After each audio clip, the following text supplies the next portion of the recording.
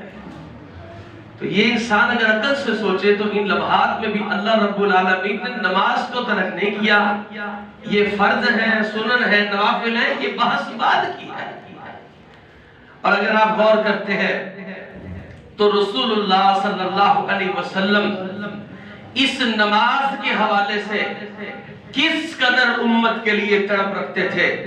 رسول اللہ صلی اللہ علیہ وسلم تو ہر لمحہ اپنی امت کی خیر خواہی پر سوچ رکھتے تھے، لیکن آپ غور کیجئے گا اللہ کے رسول صلی اللہ علیہ وسلم حضرت علی المرتضی رضی اللہ عنہ اس حدیث کے راوی ہیں، اور سنن ابن ماجہ کی یہ حدیث نمبر 2698 ہے۔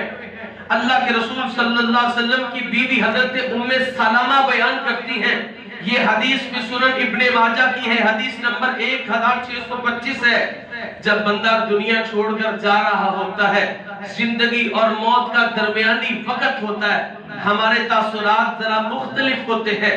دنیا کی کمائی اپنی آنکھوں کے سامنے وہ اولاد کی شکل میں، وہ مال کی شکل میں، وہ کاروبار کی شکل میں جب انسان کو سمجھ آ جاتی ہے کہ وہ چھوڑ کے جا رہا ہے، اس وقت اس کے ذہن کے اندر آنے والے خیالات، اس کی خواہشات کا جو خلاصہ زبان پر ہوتا ہے، میں اور آپ اسے اپنی زندگیوں میں مختلف دیکھتے ہیں، لیکن یہ لمحہ جب پیارے پیغمبر جناب محمد رسول اللہ صلی اللہ علیہ وسلم پر آیا، حضرت علی رضی اللہ عنہ بیان کرتے ہیں، کان آخر کلام النبی صلی اللہ علیہ وسلم الصلاۃ وما ملکت ایمانکم۔ حضرت علی رضی اللہ عنہ کہتے ہیں رسول اللہ صلی اللہ علیہ وسلم جب اس دنیا سے رخصت ہوئے تو آپ کی زبان نبوت پر کان آخر کلام النبی صلی اللہ علیہ وسلم، نبی صلی اللہ علیہ وسلم کی جو آخری کلام تھی، آخری جملے تھے، وہ فرمایا الصلاۃ، اور لوگوں نماز کی حفاظت کرنا، الصلاۃ نماز کا خیال رکھنا، وما ملکت ایمانکم جو تمہارے ملازمین ہیں، جن کے تم مالک ہو، جو تمہارے غلام ہیں، ان کے حقوق کا خیال رکھنا۔ ام سلمہ رضی اللہ عنہ کہتی ہے میں رسول اللہ کے پاس تھی، اللہ کے نبی پر موت کی غشی طاری تھی، زندگی اور موت کی کشمکش میں تھے، اللہ کے رسول کی زبان حرکت کر رہی تھی، میں نے اپنے کان کو قریب کیا، اللہ کے نبی اپنے آخری لمحات میں کہہ رہے تھے الصلاۃ الصلاۃ وما ملکت ایمانکم، یہاں تک کہ آپ کی شدت مرض کی وجہ سے آپ کی زبان پر ان الفاظ کا جاری کرنا مشکل ہو گیا۔ ام سلمہ کہتی ہیں آپ کے آخری کلام یہی تھے۔ آپ سوچئے یہ نماز، اس کے بارے میں یہ رکن ہے اہم ترین، اگر اس کو ہم اپنی زندگی سے نکال دیتے ہیں تو قرون اولیٰ میں یہ تصور نہیں تھا کہ بندہ مسلمان ہو اور وہ نماز نہ پڑھتا ہو، یہ تصور ہی نہیں تھا۔ صحابہ میں، تابعین میں، تبع تابعین میں ایسا خیال تک نہیں تھا کہ بندہ مسلمان اور نمازی نہ ہو۔ اللہ کے رسول صلی اللہ علیہ وسلم نے حدیث آپ نے بار بار سنی ہے، لیکن ایک رمز سمجھائی ہے۔ اب دیکھیں بچوں کی تربیت آپ جن چیزوں پر کرتے ہیں، بچے بڑے ہو کے ان چیزوں کو بناتے ہیں، اور یہ عام سی بات ہے۔ اگر آپ نے کہیں تضاد دیکھا ہے کہ بچوں کو آپ نے آزادی دی، خود آزادانہ ماحول میں رہے، بچے 15-16 سال تک ایک ہی ماحول میں، آپ کو اللہ نے سمجھ دے دی، اب آپ کوشش کریں گے بچوں پر، آپ انہیں کہیں گے آپ کی باتیں ان کو سمجھ نہیں آئیں گی، اور پھر ہم نے یہ دیکھا ہوگا کہ ابا جان، امی جان، آپ نے تو اپنی زندگی ساری موجوں میں، ہماری باری آئی تو پابندیاں لگا دی۔ ٹھیک ہے آپ کی عمر میں جائیں گے یہی کریں گے، جوابات آتے ہیں یہ۔ ماں باپ ان کو سمجھاتے ہیں، ان کی بات سمجھ میں نہیں آتی، اس کی وجہ کیا ہے؟ تربیت کا فقدان ہے۔ تو نماز اس کے نمازی بننے کے لیے رسول اللہ صلی اللہ علیہ وسلم نے جو نسخہ بیان کیا، فرمایا مرو اولادکم بالصلاۃ، اپنی اولادوں کو نماز کا حکم دیا کرو، وہم ابناء سبع سنین، جب وہ 7 سال کے ہو جائیں تو انہیں نماز کی رغبت دیا کرو، اور فرمایا وَاضْرِبُوهُمْ عَلَيْهَا وَهُمْ أَبْنَاءُ 10 سنین۔ مسند احمد اور سنن ابی داؤد کی حدیث ہے، 10 سال کی عمر کو پہنچ جائیں نماز نہ پڑھیں تو ان کی سرزنش کیا کرو۔ اب 7 سال سے لے کر 10 سال کی عمر تک ٹریننگ دورانی ہے، عادت بنانی ہے۔ ابا آپ نہیں پڑھتا، بچے لوگ کیوں کہہ رہے ہیں؟ ہم سے پوچھتے ہیں کہ مسجد میں کیسا بنڈا آیا مسجد پڑھنا واسطے، تو میں تو کہہ دیتا ہوں بھائی جان تسی نہیں آؤ گے تو بچہ کتوں آئے گا؟ اور حیرانگی ہوتی ہے، آئیں گے بچے کو مسجد میں چھوڑ کے آپ خود ادھر نکل جائیں گے، اور بعد میں نقشہ پتہ کیا ہوتا ہے؟ ابا ادھر نو نکلیا، بچہ ادھر نو نکل گیا، بعد کہتے ہیں دعا کرو منڈا آنکھیں نہیں لگ دی۔ او میرے محترم بھائی، یہ تربیت ہے، اور جو باپ کرتا ہے بچے وہی کریں گے، جو ماں کرتی ہے بچے وہی کریں گے۔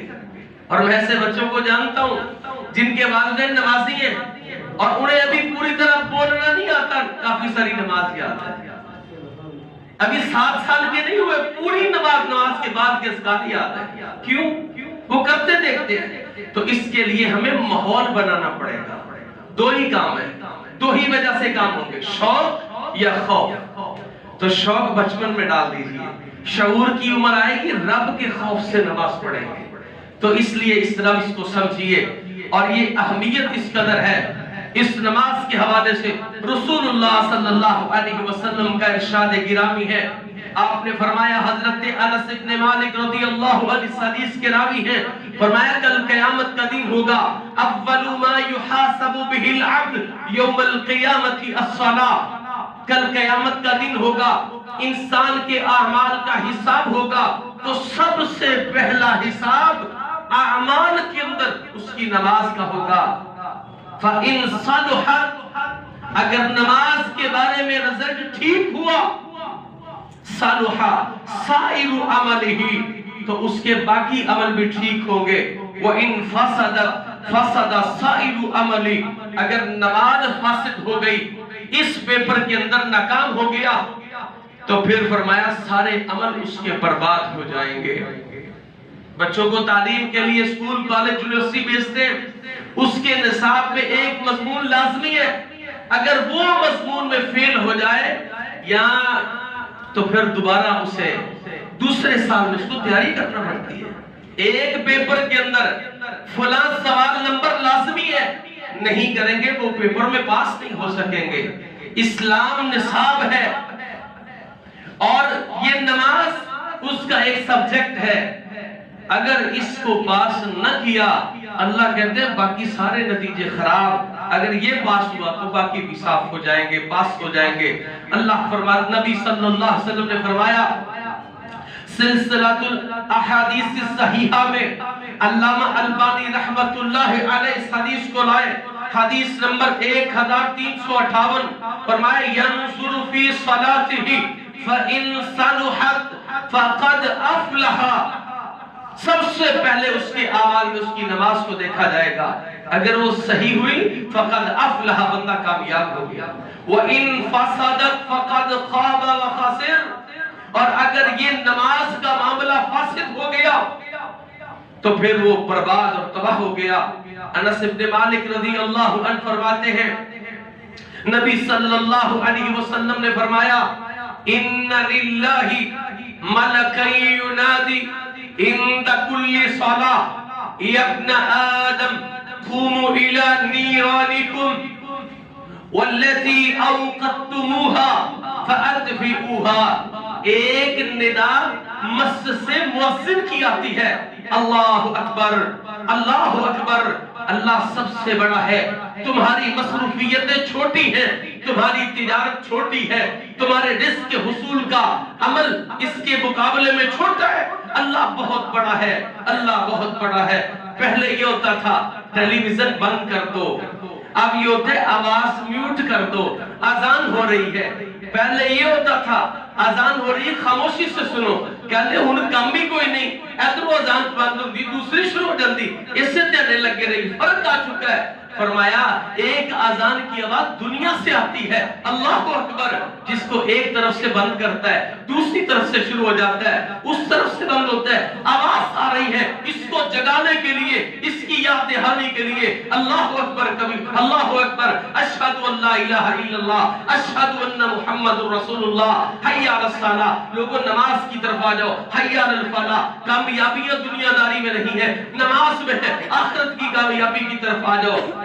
ایک آواز دنیا سے آتی ہے اور ایک آواز رسول اللہ صلی اللہ علیہ وسلم فرماتے ہیں ان للہ، بے شک اللہ کی طرف سے ملک ینادی، ایک فرشتہ آواز دیتا ہے عند کل صلاۃ، ہر نماز کے وقت میں، یا ابن آدم، اے ابن آدم، آدم کی اولاد، قوموا الی نیرانکم والتی اوقدتموها فاطفئوها، آؤ نماز کی طرف، اس آگ کو بجھانے کے لیے جو تم نے اپنے اعمال سے جلائی ہوئی ہے، اس آگ کو بجھانے کے لیے اللہ کی طرف سے تمہیں پیغام ہے، آؤ مسجدوں میں، آؤ نماز میں۔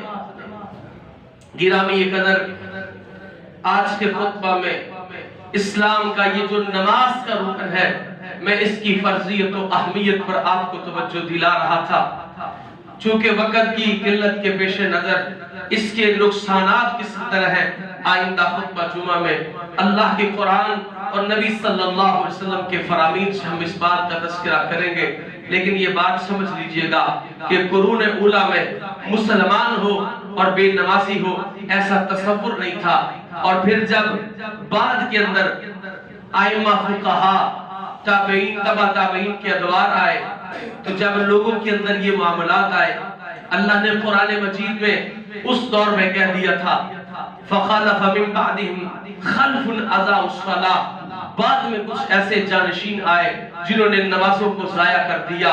تو اللہ رب العالمین نے فرمایا کہ نمازوں کو ضائع کرنے والے، تو پھر اس دور کے جو قرون اولیٰ کے نیکوکار لوگ تھے، ان کا وتیرہ یہ تھا اگر کسی کے بارے میں پتہ چل جاتا کہ یہ بے نمازی ہے، اس کا نکاح نہیں پڑھاتے تھے، وہ مر جاتا اسے غسل نہیں دیا جاتا تھا اور اسے کفنایا نہیں جاتا تھا۔